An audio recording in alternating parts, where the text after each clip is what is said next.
বাংলাদেশের বীর মুক্তিযোদ্ধা আক্তার জামানের সাক্ষাৎকার, তিনি ঠিক কি জানিয়েছিলেন শুনুন। বিজয় দিবস এমন একটি দিন যেদিন বাংলাদেশের কোটি কোটি মানুষ কি লাভ করেছিল? মুক্তি লাভ করেছিল।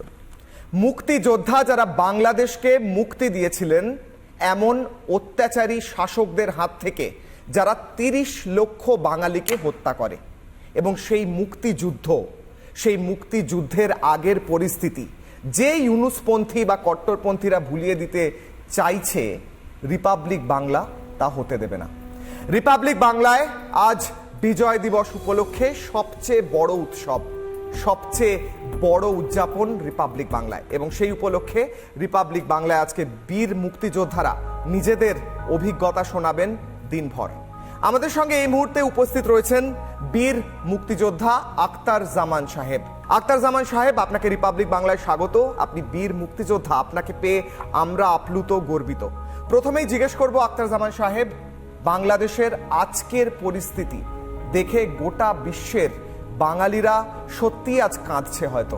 আপনার প্রথম প্রতিক্রিয়া বাংলাদেশের আজকের পরিস্থিতি নিয়ে। ধন্যবাদ। রিপাবলিক বাংলার টেলিভিশনের যত দর্শক আছে সবাইকে এই বিজয়ের মাসে আমি শুধু সুইডেন থেকে ৭১ বীর মুক্তিযোদ্ধা সবাইকে আমি নমস্কার এবং শুভেচ্ছা জানাচ্ছি। আপনি যে প্রশ্ন করেছেন, একজন মুক্তিযোদ্ধা হিসেবে এক কথায় এই প্রশ্ন উত্তর দেওয়া আমার জন্য অত্যন্ত কষ্টকর ব্যাপার। কারণ যখন আজ ৫৩ বছর পরে আমরা দেখি যে শাসকদের এগেনস্টে আমরা যুদ্ধ করেছিলাম ৭১, আমাদের বন্ধুদের ভারত আমাদেরকে সাহায্য করেছিল ট্রেনিং দিয়ে, অস্ত্র দিয়ে।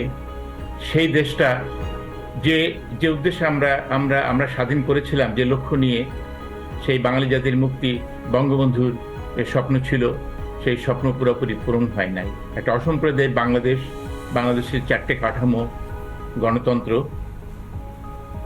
সামাজিক ন্যায় বিচার, বাঙালি জাতীয়তাবাদ, ধর্মনিরপেক্ষতা।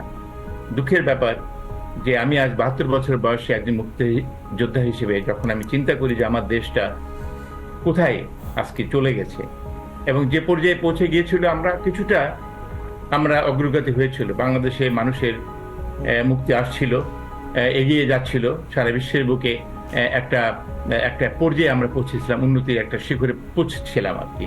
কিন্তু বিগত ৫ই আগস্টের পরে যে পট পরিবর্তন হলো, বিগত সরকারের পতনের পরে আমরা যা দেখলাম, এই ইউনূস সরকার ষড়যন্ত্র করে কিছু জঙ্গি ইসলামী গোষ্ঠী, তাদের সাথে, কিছু ছেলেদের সাথে যারা প্রত্যক্ষভাবে যুক্ত ছিল, এবং তাদেরকে নিয়ে একটা মেটিকুলাসলি সুপরিকল্পিতভাবে একটা পরিকল্পনা করে এই সরকারের পতন করে আজকে ৫ই আগস্টের পরে যেভাবে ধ্বংসযজ্ঞ করেছে আমাদের বাংলাদেশে, আমার খুব কষ্ট লাগে দেখতে। যেখানে বঙ্গবন্ধুর প্রতিটা ভাস্কর্য তারা ভেঙে ফেলেছে, আজকে ৩২ নম্বর ঐতিহাসিক বাড়িটি পুড়িয়ে ফেলেছে, আমাদের সনাতনী ভাইদের পরে যে অত্যাচার করেছে এবং বাড়ি ঘর জ্বালিয়ে আমাদের মিউজিয়াম থেকে শুরু করে হাজার হাজার পুলিশকে তারা মেরেছে, প্রতিটা শিক্ষা প্রতিষ্ঠান সবকিছু ধ্বংস করে দিয়েছে।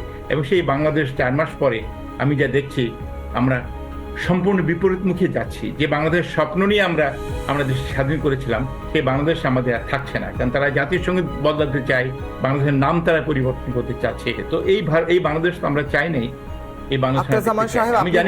বাংলাদেশ আপনি চাননি, আপনারা চাননি। আপনি বলছেন বাংলাদেশকে পিছন দিকে নিয়ে যাওয়া হচ্ছে, আপনি বলছেন বাংলাদেশের এই লড়াইটা বৃথা করে দেওয়ার চেষ্টা হচ্ছে।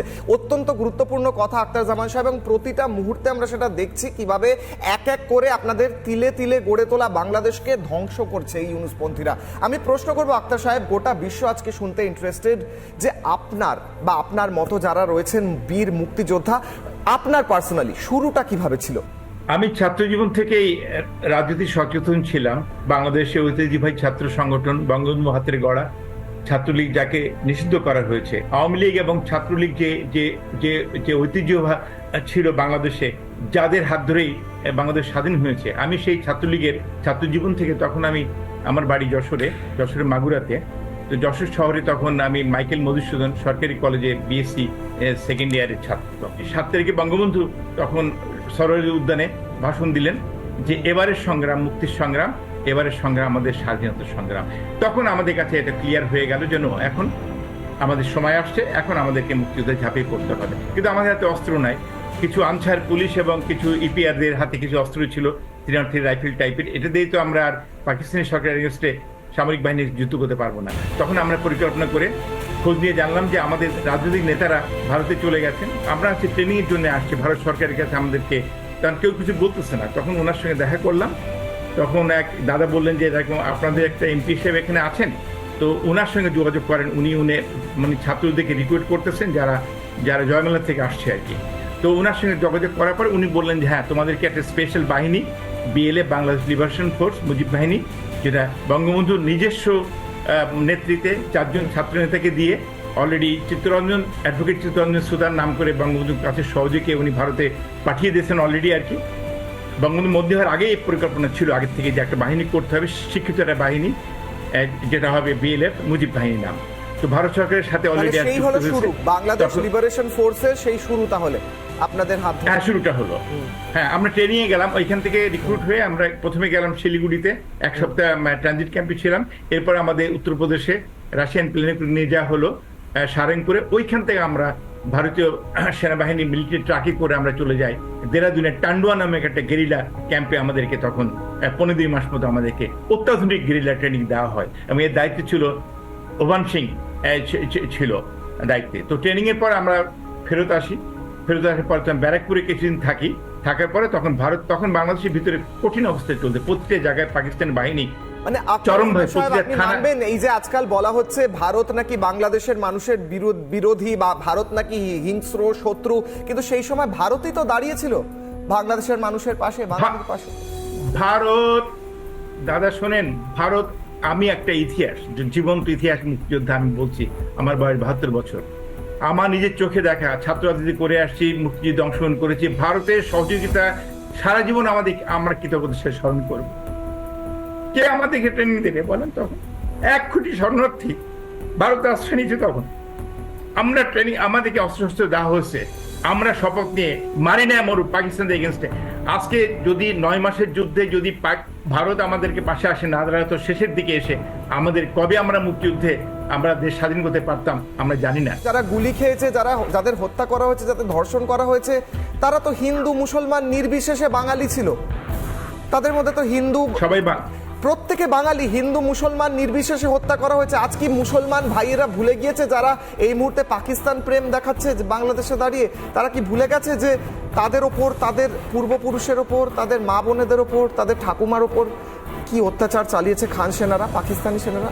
আমি শুধু এটুকু বলবো, দেখেন যে এটা যারা বলছে, যে জেনারেশনের কাছে তারা বলছে বা তারা অপপ্রচার চালাচ্ছে যে আমরা তো এই জন্য বাংলাদেশকে স্বাধীন করি নাই, একটা অসাম্প্রদায়িক বাংলাদেশ হবে যেখানে বাঙালি জাতীয়তাবাদ, গণতন্ত্র, সামাজিক ন্যায় বিচার এবং অসাম্প্রদায়িক ধর্মনিরপেক্ষতা, সেই বাংলাদেশ কিন্তু আমরা পাই নাই। এখন যারা উগ্রপন্থী ইসলামিক যারা বাংলাদেশকে ইউনূস সরকার যাদেরকে নিয়ে করতেছে, পুরা বাংলাদেশকে 180 ডিগ্রি ঘুরিয়ে দেওয়া হচ্ছে। জয় বাংলা স্লোগান দিতে পারি না, কিন্তু আজকে যারা বলে বাংলাদেশ, আখতার জামান সাহেব, আপনার মোহাম্মদ ইউনূসপন্থী এবং কট্টরপন্থী যারা বাংলাদেশ চালাচ্ছে এই মুহূর্তে, তাদেরকে আপনার একজন বীর মুক্তিযোদ্ধার কি মেসেজ থাকবে? সরাসরি আপনার মেসেজ। আমি বলবো এটাই যে এই বাংলাদেশ আমরা অনেক রক্তের বিনিময়ে অর্জন করেছি। 30 লক্ষ মা বোনদের, 2.5 লক্ষ মা বোনদেরকে ধর্ষণ করা হয়েছিল। বহুত মানুষ আজকে শহীদ, সবাইকে আমি শ্রদ্ধা জ্ঞাপন করছি আজকে এই দিনে, বিশেষ করে বঙ্গবন্ধুকে, জাতীয় নেতাদেরকে এবং যেসব মা বোনরা শহীদ হয়েছে সবাইকে। শুধু বলবো এটাই যে এই বাংলাদেশ কখনোই আপনারা, এই ইউনূস সরকারকে বলবো যে আপনারা দয়া করে এই জাতিকে আর ধ্বংস করেন না। অনেক রক্তপাত এখানে হয়েছে আর কি। আমরা চাই একটা অসাম্প্রদায়িক বাংলাদেশ, গণতান্ত্রিক বাংলাদেশ হোক। বিগত সরকারের ভুল ত্রুটি ছিল ঠিকই, কিন্তু আজকে করছে আপনারা দেশটাকে সুন্দরভাবে নিয়ে একটা হিন্দু মুসলমান বৌদ্ধ খ্রিস্টান সবাই সুন্দরভাবে বসবাস করতে পারি। ভারত আমাদের প্রতিবেশী দেশ, ভারত আমাদের শত্রু দেশ নয়। আমাদের সঙ্গে তাদের দ্বিপাক্ষিক বিভিন্ন রকম সম্পর্ক থাকবে, জিও পলিটিক্যাল ইস্যুতে অনেক কিছু থাকতে পারে, সেগুলো সরকারের ব্যাপার, এগুলো বুঝে। কিন্তু আজকে ভারতকে কেন শত্রু ভাবা হচ্ছে আমার মাথায় খেলে না। জয় বাংলা জাতীয় স্লোগান, ঠিক বলেছেন আখতার জামান সাহেব। আপনি যখন কথা বলছিলেন বারবার আপনার কথা জড়িয়েছে, আপনার চোখে জল এসেছে, আপনি ইমোশনাল হয়েছেন, আমিও হয়েছি এখানে বসে। সঞ্চালক হিসেবে আমার যেটা করার দায়িত্ব নয়, করার কথা নয়, তা সত্ত্বেও আপনার কথা শুনে আমি শিহরিত হয়েছি। এবং আপনার মতো মুক্তিযোদ্ধা, বীর মুক্তিযোদ্ধা যারা, তারা আজ ইউনূস ইউনুসপন্থী কট্টরপন্থীদের হয়তো এটাই বারবার বলছে, কিন্তু তারা কতটা বুঝবে বা বুঝতে চায় কিনা সেটাই হচ্ছে প্রশ্ন। কারণ সত্যি তারা বুঝতে চায় না, তারা একটা কট্টরপন্থার দিকে, উগ্রপন্থার দিকে চলেছে। না। কিন্তু রিপাবলিক বাংলায় আমরা আপনাদের কথা শোনাবো, সবচেয়ে বড় বিজয় দিবস উদযাপন করব। আমাদের সঙ্গে যোগ দেওয়ার জন্য অনেক ধন্যবাদ আখতারুজ্জামান সাহেব। এবারে সংগ্রাম আমাদের